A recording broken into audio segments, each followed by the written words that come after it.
Hey, what's going on YouTube? Joe here from Metafish. Hey, let's do a quick fish room tour video. Try to keep it sort of quick. Some things have changed. So this is my Red Empress colony.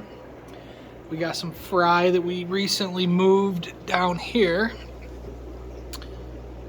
And there's a couple albinos and probably about 8 different fry. So that's one of my favorite haps. Down here, nothing's really changed. Really poor lighting, glare. White lab, Pundamilla, Macrocephala, and blue dolphins. And this is 120.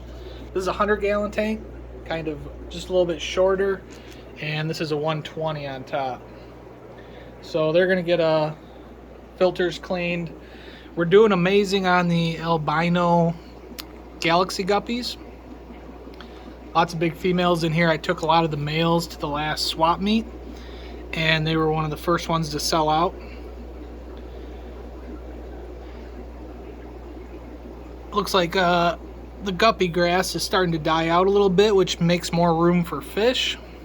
I took quite a bit of it to the last swap, but I think it looks like the males are fighting a little bit more. Their tails are a little bit torn, not too bad.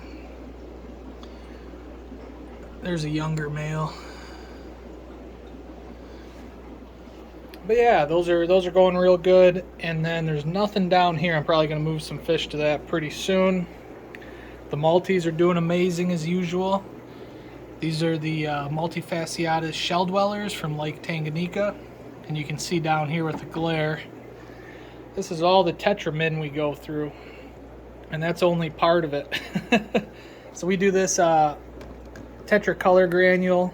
It's a little more expensive, but I don't do it all the time, but it's kind of a change up for the fish. We do a lot of Fluval bug bite granules too, and just cheap flake food, and brine shrimp, and frozen krill, and all kinds of stuff. They get a varied diet. Algae wafers too. These are some mutt guppies and endlers. And there's some plecos in here too. What's kind of crazy with this little tank is I have this pothos growing out the back of it. It's only been growing for probably about 8-9 months, and the roots have gotten in the box filter so much, just like wrapped itself all around everything, that I can't, without hurting the roots, clean that box filter. So I'm just gonna let it go and just do water changes on this tank, and it's been doing really good. So if I grab mutt guppies and endlers, they usually come from this tank. I have a couple of mutt tanks, and then there's just one male in this tank. He is a red Barria cichlid, reef lake cichlid from a satellite lake. These guys could probably use a little bit of a clean, but these are some of the blue Moscows, but they're starting to get a little bit of white in their tails. This isn't a tank that I would say is show quality or anything as far as the fish in there. I got a couple other tanks of blue Moscows. These are the blue Philippine zebra fry. Delin might be taking these to grow them up a little bit more. These guys are going to get another water change today so they can keep growing. If you let this many fish in a tank go too long without a water change, I think it puts too many hormones in the water, and that will slow down their growth. But their fins are looking good, so I might even move some of them to a 20-gallon tank that I got available in the other room. So these are black bar endlers. So this tank recently started making a bunch more fry. Sold a bunch out of this tank. One of the people's favorite endlers, if they're getting into endlers for the first time, I recommend these. I sell them the cheapest because they're really prolific. They're really super hardy. They're fast. So the other fish won't pick on them if they're putting them in with other community fish like platies or mollies. Usually the adults will be fine. So up here we have a couple rainbow fish, Millennium rainbow fish. These ones are already getting pretty good size. These are the blue neon rainbow fish, dwarf neon. I think there's only like 6 though. We didn't have very good batches. I haven't done rainbow fish in a while. And then there's some random angel fish in here. This is one of the blue Philippine zebras. So is this guy. He would be a veil tail. And then that's a blue Pinoy black right there. Can't really see the blue too much in him, a little bit in the cheek. But yeah, just a few angel fish in here. And then up here I pulled more. These guys are red empress fry, just little ones. Let's zoom in on them a little bit. And some snails on the bottom, just keeping the breeder boxes clean. And these I decided to actually, you know, I haven't done cichlids in a long time because they take up so much tank space. And some of my hybrids are a little bit more difficult to sell. It depends who wants them. But I decided to pull more fry. So I pulled some Sunshine Banga fry. I got these ones, and then these down here are also Sunshine Banga fry. And those would be the Sunshine Peacocks down here. So poor lighting because I have so much duckweed, or actually frog bit, in this tank. It's packed full with cichlids and it keeps this tank super clean. You can see these yellow guys, nice bright yellow, blue faces. Those are probably 4-inch, and they're doing so good in this tank. There's probably females holding in here. That is a 75-gallon tank. I decided to take some more fry, so it's been a good colony for us. We'll just move over. We got some more angelfish here. These are large size, some different calico. Got some blue Pinoys, got some kois, got some golds.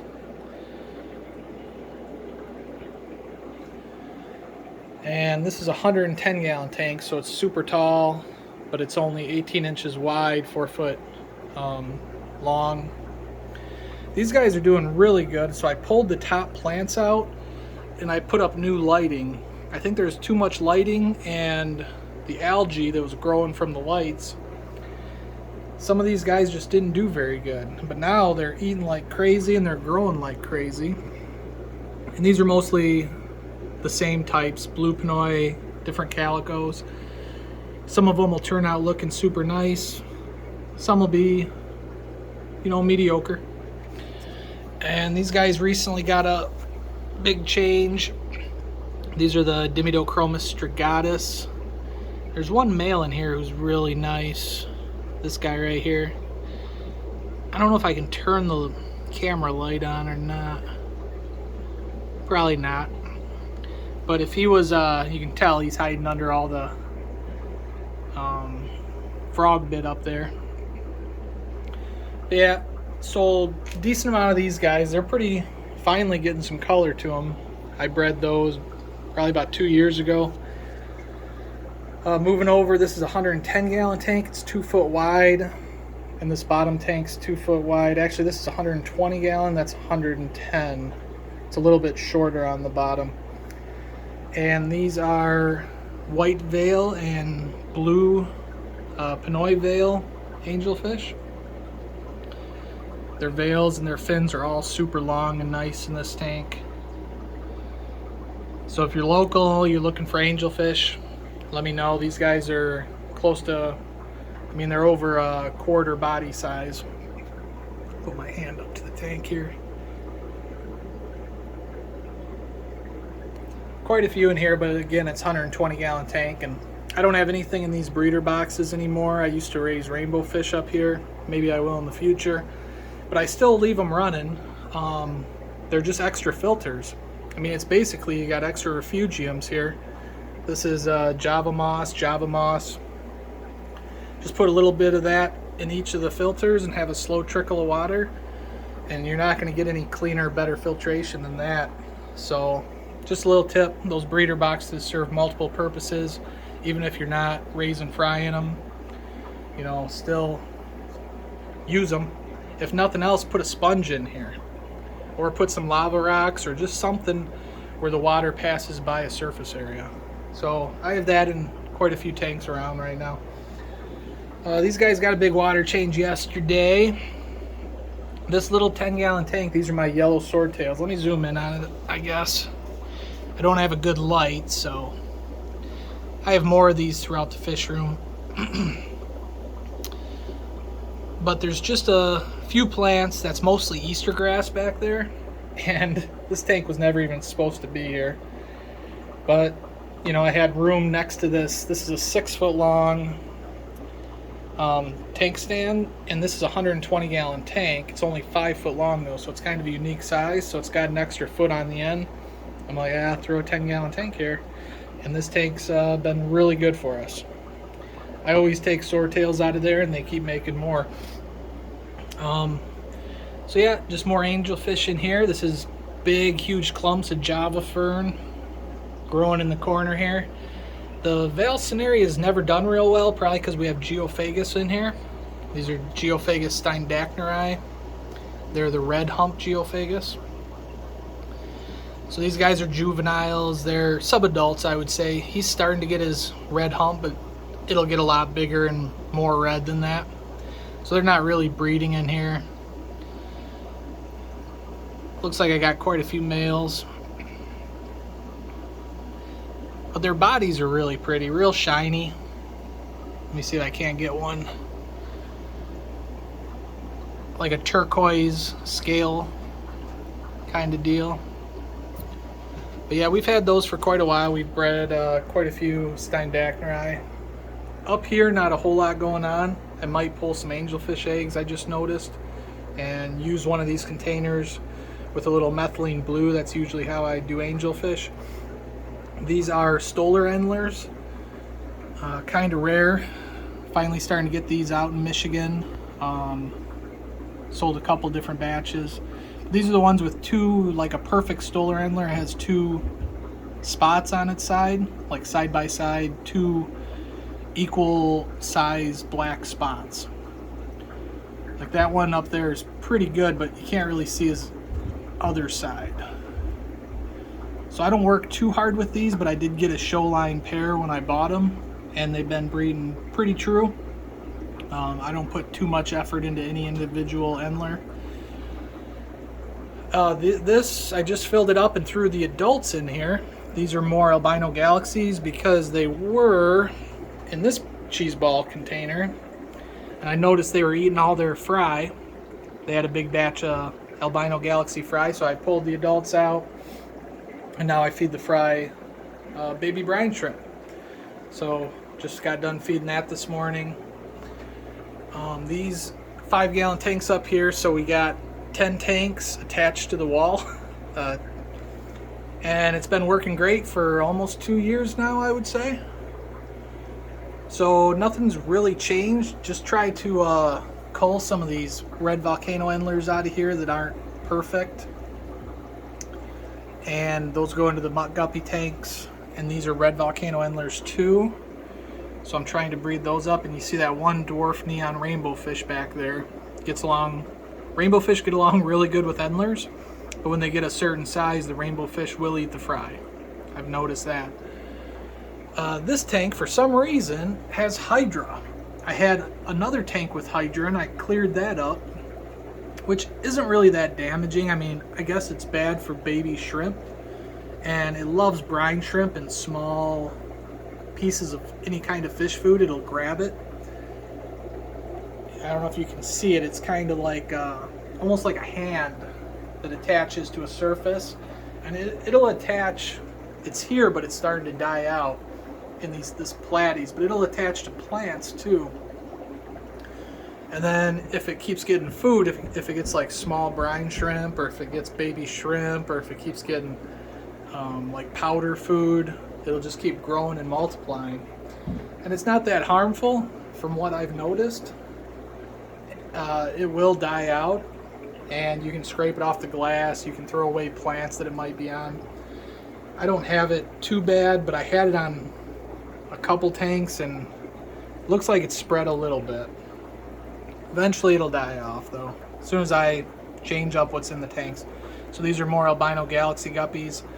This is a pothos plant that I put in there. So that pothos has only grown off the nutrients in this one tank. But that's the perfect hiding spot. It's kind of like live plants in a tank, or the roots for the fry to hide. So I pulled a lot of the fry already out of this tank. That's why there's not too many in there. And then these are just spawning mops that I use for rainbow fish. And these guys up here, this is one tank of our Millennium rainbow fish. These guys are starting to get some color to them. The Millenniums are the bright red rainbow fish, full red. Super pretty. The adults are upstairs. I love rainbow fish. They're probably my favorite fish. I wish they weren't so expensive and hard to raise from fry. These are just muck guppies. We pulled a ton of them, took them to the auction, and some kids are enjoying them right now. So those are muck guppies, and these are muck guppies in with just clumps of Java moss. These are the Posilla obscura from Trinidad. They're not doing that good. I mean, they're doing better now, but hopefully they have some fry soon. They're not like the prettiest Endler I've ever seen. They're not even the same species as an Endler, but they're just like an Endler in my opinion. These are the French Blue Star, doing amazing. I'm really happy I picked these up in Indianapolis. And I got one more tank of the French Blue Star that I keep upstairs as a backup, because I don't want to ever lose that Endler. You don't see too many that are breed true. You don't see any that breed true and are blue like this. The blue and the black with a little bit of red. You know, those guys are doing good. And then I try to keep the duckweed out of these tanks, but it does multiply pretty quick. They're only 5-gallon tanks. And then you know, I just fill up these with safe. So I do 1 squirt per 10 gallons when I'm doing water changes. Even though I already put my water through a carbon block filter, I don't change that carbon that frequently, and the amount of water that I change when I'm going full speed, there's still a residual chlorine, so I just use these. It speeds up the process. Anybody who has to dechlorinate their water, you know, just go to Menards, get yourself a squirt bottle, and then just kind of take a measuring cup. There's a couple videos online you can look up and measure how much 1 squirt is. Do like 10 squirts, so then that'd be 100 gallons, and then you'll know how much liquid it takes to fill one of these bottles if you do a little math. And then you add the amount of safe from the back of the safe container, which is a powder. It's cheaper than Seaguard Prime. Basically the same thing, but Prime comes in a liquid form already mixed for you. So I buy big containers of safe, and it lasts me a very long time. I got more bottles around the fish room, so then whenever I'm doing a water change, I can just squirt that into the tank. Just as a safeguard, I've never had any chlorine problems doing that. These tanks have no lighting, but these are my Amica Splendens over here. Sold a couple bags of those at the last swap. And these are snakeskin orchid endlers. One of my tanks of them. I have another tank of the orchid endlers. Really cool. The males are probably the smallest endler. So if you're looking for a nano tank with lots of different details in the fish's body pattern, the snakeskin orchid endlers are super cool. And they have a lot of green in them too. Green and red. So sort of like a black bar endler. So these are probably going to get moved today to some other tanks to grow out a little bit, but these are just more of the same type of angelfish. These are blue Pinoy zebras, and these are there's some blue Pinoy zebras in here, and there's also the veil tails. So that was the first room that was never even supposed to be a fish room. And then, okay, so these are my Tropheus chipimbi, doing great. They got some hornwort up here. This is a 90-gallon tank. And they got lots of babies. They just colony spawn in here. The babies usually hide until I squirt some brine shrimp in there and they come up and eat pellets. Let me feed them real quick because they're one of my favorites. Hopefully I'm not making you sick walking around here. But yeah, this container, let me see if I can open it. 1 sec.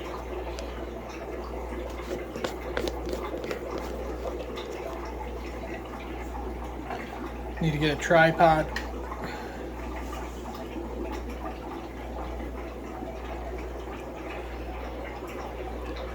So yeah, we'll feed them twice a day. This is Sarah Granu Green.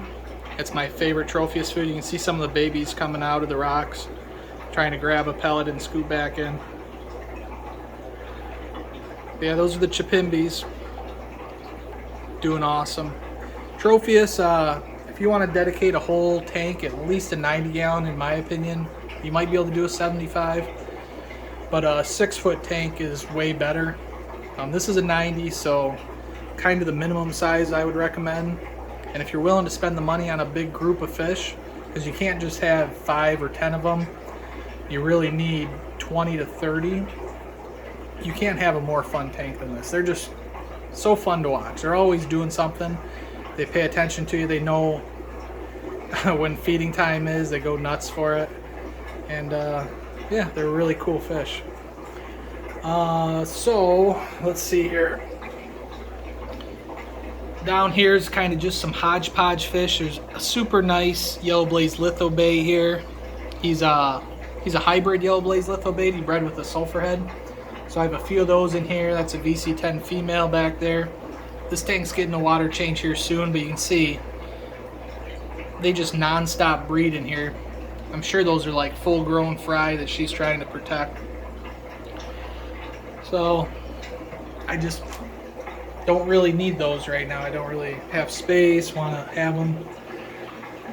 These are more ruby red and red empress hybrids. Some of them come out looking like OBs, some like dragon bloods, and some of them I must have mixed some other hybrids in here. They're coming out a little bit blue, or maybe that is just OB and red empress hybrid. But yeah, just it's another 90 gallon tank. The top was broke, so I took the entire top off, and then I did this European bracing. I had a piece of glass that I cut the pieces for, and then I just siliconed them up at the top when the tank was empty, and it's been holding up super well. I siliconed the corners on the inside and then the flat side, just like they do for an aquarium.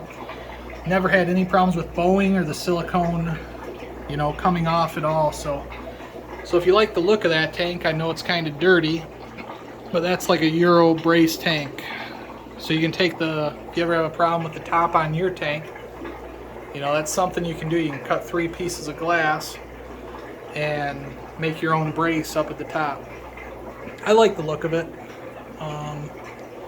So these are just females, Taiwan Reef females. These guys got moved recently and they're super happy up here. These are the yellow, I forget the location point, but super rare rainbow fish. When I got them, they were fry. Super tiny. And I've been growing them for about 1 year and 3 months. Let me zoom in on them a little bit here.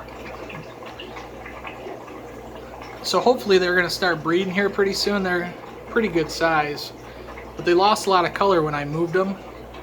They were a lot darker. So I don't know if the light's like washing them out or what.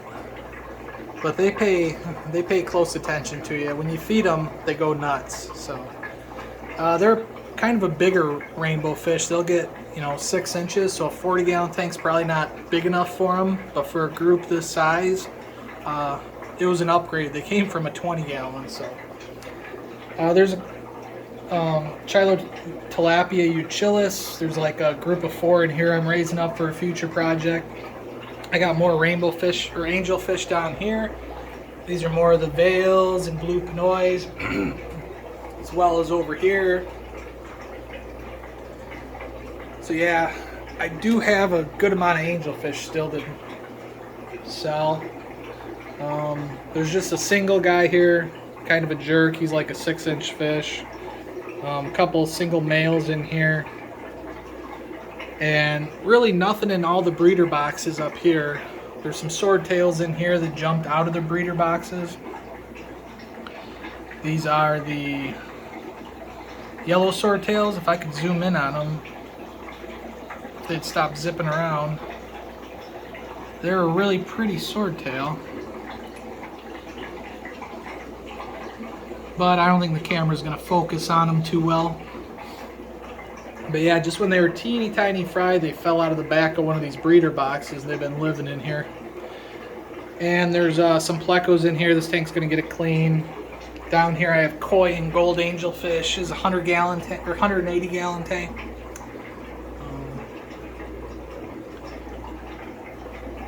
And this is where I grab filters if customers come over and they don't have fully filtered beneficial bacteria in their tank, fully cycled tanks. You know, I'll usually sell them a filter that's already pre-cycled at the cost that I pay for the filter. Basically, if they're already buying fish, you know, I want them to be successful. I don't want them to go home and then have all their fish die because it's crashing. And previously I used to have, you know, fry in all these tanks, but again, they're just more like refugiums now. I probably should come over, put some Java moss in them. Might as well grow some more plants and take that benefit also of having the plant filtration for the tank. I gotta figure out what I'm gonna do though, because these are like my centerpiece tanks, 280 gallons, and I'd really like to have something nice up top. You know, the angelfish are kind of nice on the bottom. They follow you around, they're pretty cool. But I don't have anything figured out up here, so maybe if something catches my eye, I'm gonna, you know, get some bigger fish, something really cool up here. Maybe I'll do a rainbow fish display tank. That'd be pretty cool. I gotta think about it. But yeah, both those tanks have automatic water change. Everything in this room still has automatic water change. So this is new. I set this up. This is a unique tank. This is a cube tank, and I forgot I even had this tank, and I found it. It took me about 5 hours to clean it. It was filthy. It had so many water spots. But there's another tip for you right here. Get yourself a box of razor blades and get yourself one of these. Just something with a good grip on it that you can't cut yourself. You can get these cheap razor scrapers. You can get by with them, but this is so much easier. And it's got a screw where you can change these out really quick.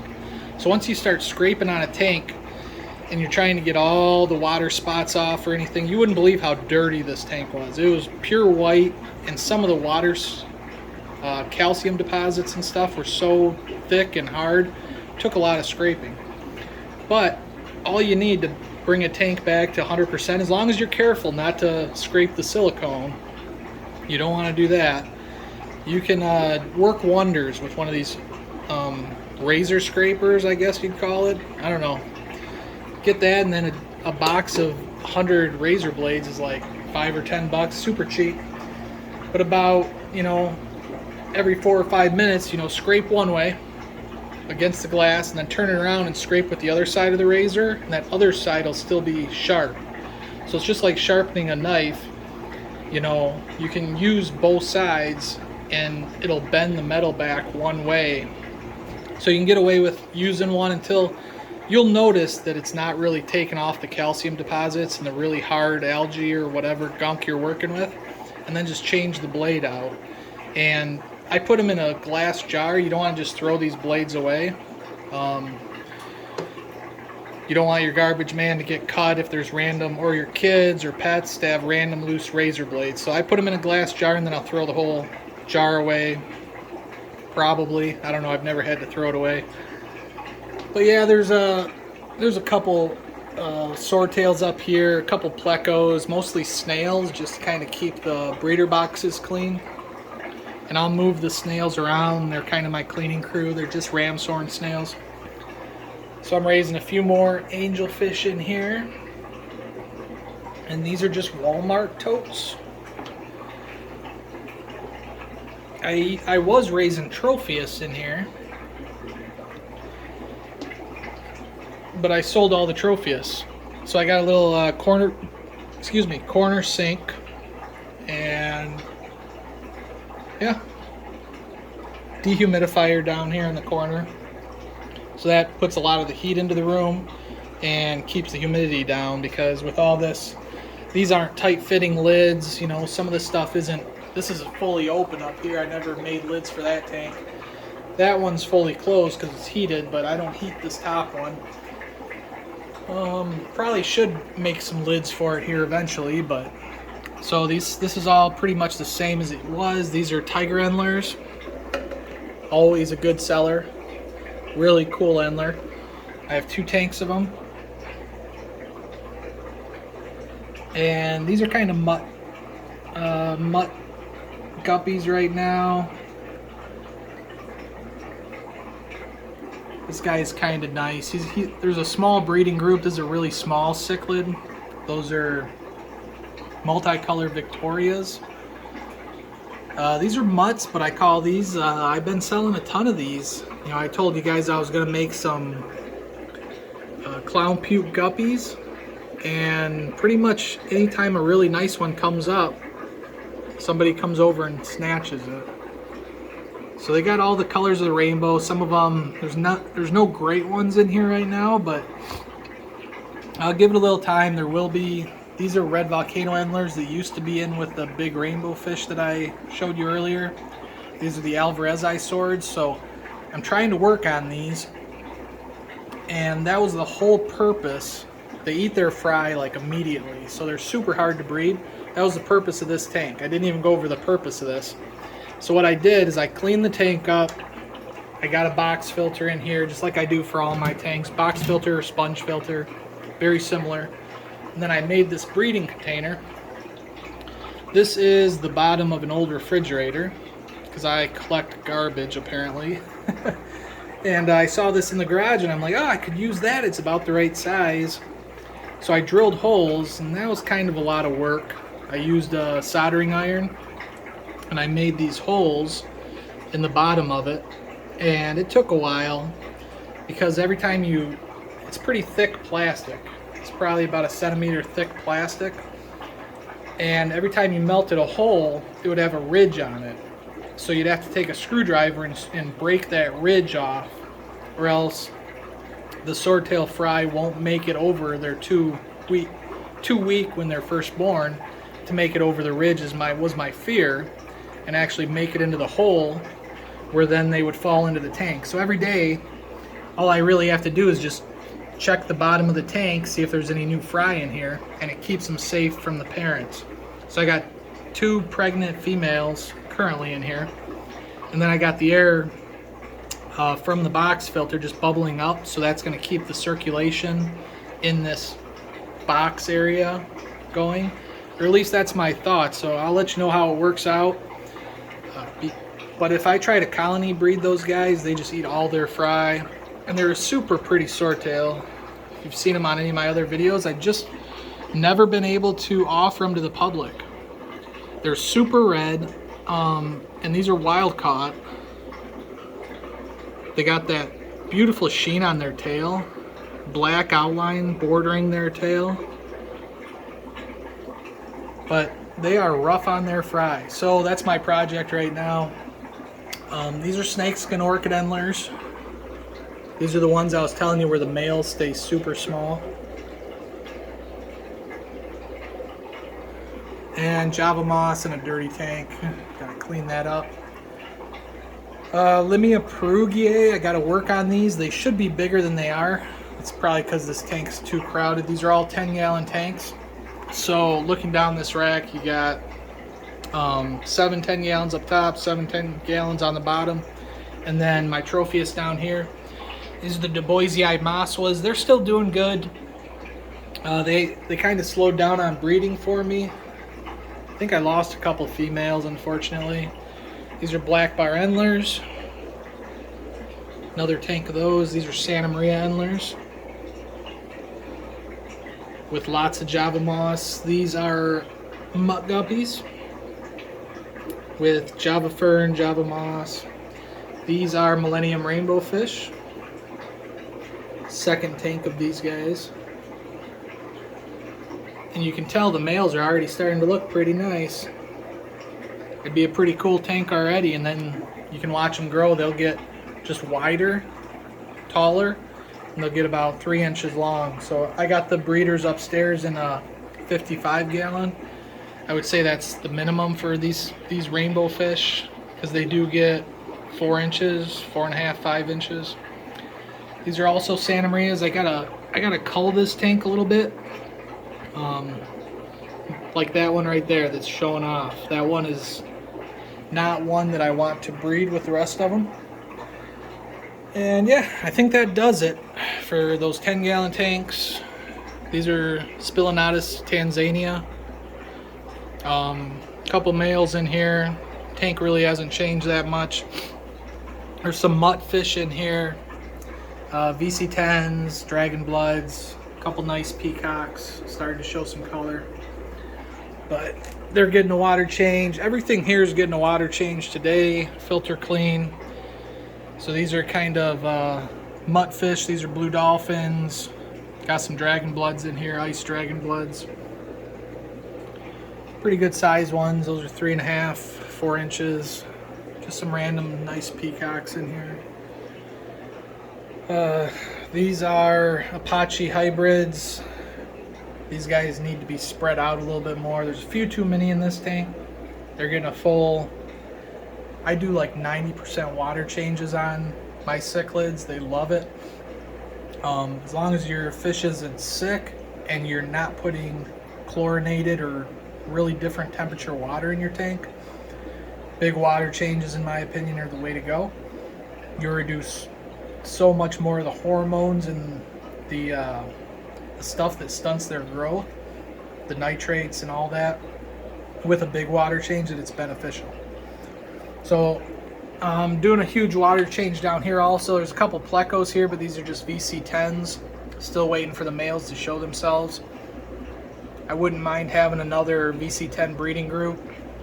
I bred these originally, ended up selling the males.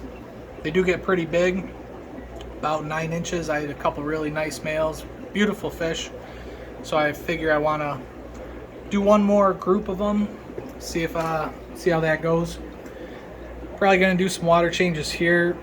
Delin, I'm down to 2 of the red koi. They kind of had a stringy poop. These 2 are still eating and doing good. I fed them some medicated food, but they just don't seem to be thriving. The one stopped eating, couldn't get it to eat. It happens. There's just a single fish here, so I got to figure out what to do with this guy. He killed his female. Another veil koi. It's a nice koi, but I'm a little scared to put him with anybody, so I'll probably be switching some stuff up with the angelfish soon. Down here, these are the blue Eastern Happies. That's the male there, a bunch of females. I haven't been breeding those. This is a mutt guppy tank. Used to be a community tank with a lot of community fish, and I moved those out. Mostly endlers. Some guppies in here, but these are what I'm trying to breed. Waiting for them to pair off. These are some of my choice kois. So just more koi angelfish. And this was kind of weird this morning. So that's Mom right there, going back to her slate. This is a Philippine blue. I thought they were all females, and they might be. But there's 3 angelfish in here, and she laid eggs this morning. Right there. This morning or last night. She's protecting them, and I don't think I'm even going to pull them because I don't think there's a male in the tank. I think she just spawned because she wanted to spawn. But I could pull them and see if any of them are fertilized, but I don't think any of these 2 are males, and even if they are, I don't think they made it over to fertilize that slate. So down here, these are Christmas Fulus, Lake Victorian cichlid. They got an upgrade from a 10-gallon this week. Just cleaned this tank, redid it. These are more Santa Marias. So I got like 3 tanks of Santa Marias. I'm gonna try to cull through them and, you know, make the line a little bit better looking and stronger. It is a really good line. Don't be afraid if you order Santa Marias off the website. Gotten tons of compliments, no concerns about them. People are super happy with the quality of them. These are dwarf neon rainbow fish, so they might get a clean. I might pull another mop. I would like to breed some more of those. The biggest bummer I had recently is I did lose my Lake Antinjo Bosemani rainbow fish that I was breeding. I forget who I sold them all to, but I dispersed them throughout Michigan pretty good, and it's a bummer. I used to have them in here, and I don't know what happened. These are Fire Ugandas, so if anybody's looking to breed these, this is my last group. Super pretty males, fairly aggressive when they're trying to breed, but he's already breeding with the females. They're juveniles right now. These are yellow Calvis that I bred. The fry are close to 1 inch now. They are super slow growers, so I have 2 tanks of them. I spread them out so they'd grow a little faster, and there's probably about 10 in each tank, and I've already sold maybe about 10 or 15 of them. So one batch of babies, which is not that easy to get. There's the parents back there. They're getting close to breeding again. They got a bunch of these different caves that they can breed in. There's 2 females. That's probably one of the females right here, and that's the male. They look like they're getting ready to breed again, but you have to, I mean, you can let them raise the fry, but that didn't work for me the first couple times. So what I ended up doing is I caught the female in the cave with the eggs. She'll go in there. She wants to have a place where the male can't get in, so she feels safe. So that's why they breed in these like thin caves usually. Sometimes they'll breed in watering spikes or pleco caves also, but they'll lay their eggs in the back of that, and then they'll protect them and fan them. So if you can catch the female in there, you can put her in a breeder box. That's what I did. So they're real finicky about their water. They don't like change. So I had the breeder box on the front of the tank. I pulled the cave with the babies and the mom in there, put them in there, waited about 2 to 3 weeks, started checking with a flashlight. Sure enough, there was little wigglers in there. At that point, I dumped them. Well, once they were free swimming, I would feed brine shrimp in there, and once I was comfortable that they were big enough and they weren't going to get harmed when I dumped the cave out, because it's hard, I had to get mom out of there. I dumped her into a bucket, put her back in the tank, and then I raised the babies up with baby brine shrimp right in the same water in the same breeder box, and it worked out pretty good. That's what I had to do. Some people, they can just breed them in a tank and they'll grow up and live, and dad won't mess with them. I mean, every fish is different, but that's my experience. If it's just something to keep in mind if you have other, if you're looking for ideas. These are blue Moscows, but they're okay. Some of them are real nice, but they don't do that well in this tank. I don't know if it's too warm of a tank. You'd be surprised. So let me back up here. I feel like I'm rambling at this point. So this is my latest rack. It's all automatic water changes. You've probably seen this before, but all the tanks are drilled in the back. These are all 20-gallon longs, and then these are 29 gallons down here. They're all drilled in the back, and the hoses all connect up to the pipes that run down and into this little sump pump. They would put these in bathroom sinks or bathrooms in the basement, and the sump pump kicks on when this container gets high enough level with a check valve, and it pumps the water up and over to my floor drain on the other side of the room, because I don't have a floor drain anywhere over here. So that's how I did that. And then there's there's 7 20-gallon longs on each row, and then 7 29-gallons on the bottom. Not a whole ton going on up here. You'd be surprised though, like I keep this room about 72 degrees, 74 degrees. It kind of fluctuates a little bit, but the tanks up top are running about 74, 75 degrees, and the tanks on the bottom are only about 68, which is pretty cold for a lot of fish. You know, fish can handle about one stressor. I learned that from Aquarium Co-op. So a stressor might be aggression in the tank. It might be a sickness that they have that they're fighting. It could be a temperature that's harsh for them. It's not their ideal temperature. And they can handle about one stressor and still grow and thrive. But when you put two stressors together, that's usually when you lose fish. That's also been my experience, and it's kind of the motto that Aquarium Co-op kind of passed on to me in some live stream I remember hearing a long time ago. Couldn't tell you the video, but I totally agree with it. They can handle one stressor without issue, and maybe that stressor is not feeding them premium food, not getting full nutrients. I mean, there's a lot of things that could be a stressor to your fish. So down here they have cold temperature, and the cichlids do fine with that, with like 68 degrees.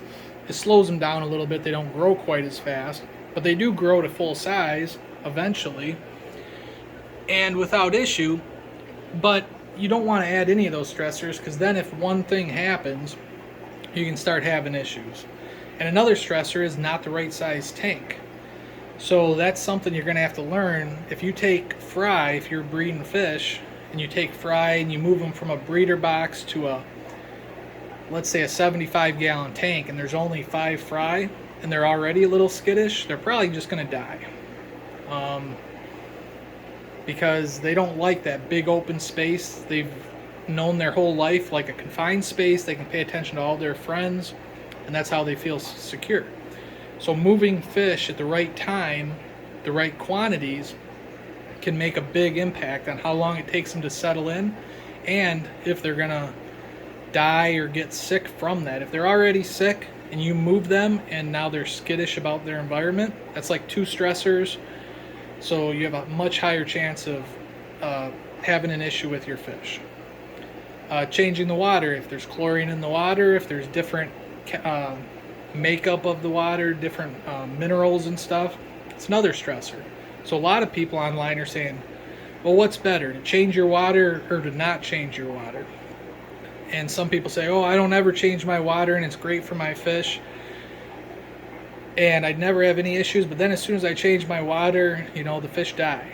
Well, that's because the water makeup and the minerals and the pH in that water and the amount of stuff has probably already been used up by the fish, snails, plants.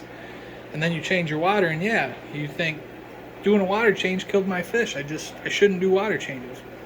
But you have to look at the bigger picture on a lot of this stuff, and water changes are beneficial because they re-add a lot of those minerals and nutrients, but you have to make sure that you're not changing already stressed fish that already have 1 or 2 stressors going on. So there's a lot to think about. You just got to figure out what works for you and try not to deviate. You know, once you figure it out, you know, test things. You can only learn from changing stuff, and every type of fish is different. So I just rambled a whole lot. I'll stop. Just more angelfish. These guys look like they're getting ready to breed again. These are the adult Philippine blue zebras. They're looking pretty decent today. There's a trio in here because there's 2 females, and they'll actually both lay with the male around the same time. They've done it twice already. These are blue Pinoy. Their offspring are a little bit weird. Their offspring actually turn out like these guys. So some of them come out as blue Pinoys, and some of them come out as like calico blues, a little bit of blue in them. Some of them have a little bit of pearlescence. Some of them, like that one, I don't know why his cheek's pink. Let me look a little closer. I don't know if he's missing a gill plate or if he's blushing. Probably missing a gill plate. So that happens. I mean, it's not uncommon to find any type of fish with missing gill plates. Just another tank with some Nice angelfish in it. There's a couple plecos in here, Java moss. Probably need to work on that. This is another plant that's just growing out of the tank. Nubius Java fern, same as it's been. These are the Vale Blue Pinoys. They got pretty aggressive with each other, so I moved them up here. Delin, thank you for raising them up. Their fins are definitely a little beat up. They got pretty aggressive. I thought this was a pair that was beating them up, but now I think I was wrong. And if I had better lights, or if I had a light background tank, those fish would look really amazing. These are blue zebras. All their stripes are a little bit different. Their patterns up top. And then I'm not doing anything with this tank. It's all segregated. I had to re-silicone this entire tank. Took me forever. But I'm not using it right now. I need to just find time to have a project and a passion to use that tank. So I used to. It's a good tank. And yeah, just random fish down here. I got blue dolphins. I got zebra obliquidins. I already took up too much time rambling. I got, these are mostly female red green ruby greens. These are a Goodid, the red-tailed Goodid with a collection point, but again, I don't think they're doing well because they came from a breeder box. You probably see them back there. That one's always been a little funky. There's 2 females and a male, and I think the tank's too big for them. I don't think they like it, so there's a little bit of food in that tank too, and that's not a good sign. It means I thought they would really like it because it's a little bit of a colder tank. Goodids like it colder, but that hasn't been the case, so I'm going to move them back to a 5-gallon. I think they might be a little more comfortable over here. So this tank's fully cleaned. It has no fish in it, just a little Java moss, just a 5-gallon.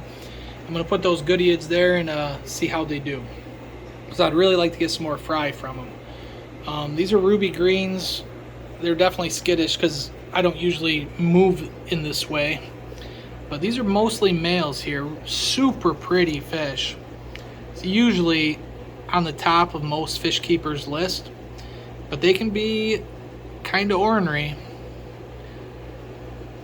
You don't really want to mix them too much. I can't really get a good video of them, but look up the ruby green Victorian cichlid. If you get that's a really nice male right there, yeah, and he's chasing.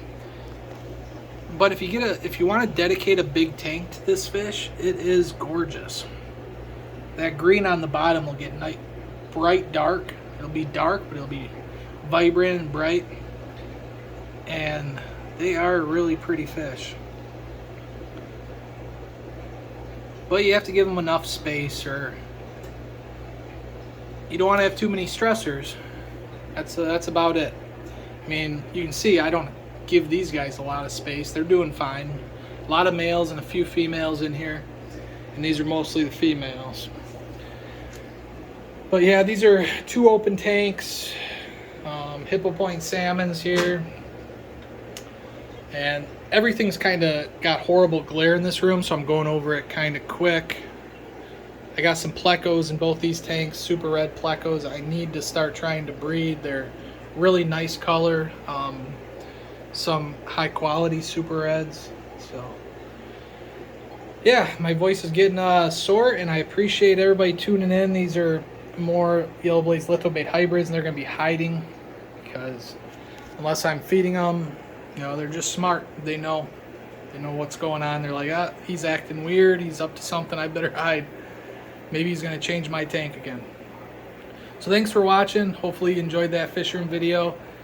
Yeah, there's a little more pothos and stuff. This is all the automatic water change. Most people have seen this stuff, but I haven't done a video in a while. So that's our water on demand boiler system. Feeds the house and also all the fish tanks. So yeah, I rambled a lot. Hopefully this video isn't too stupid.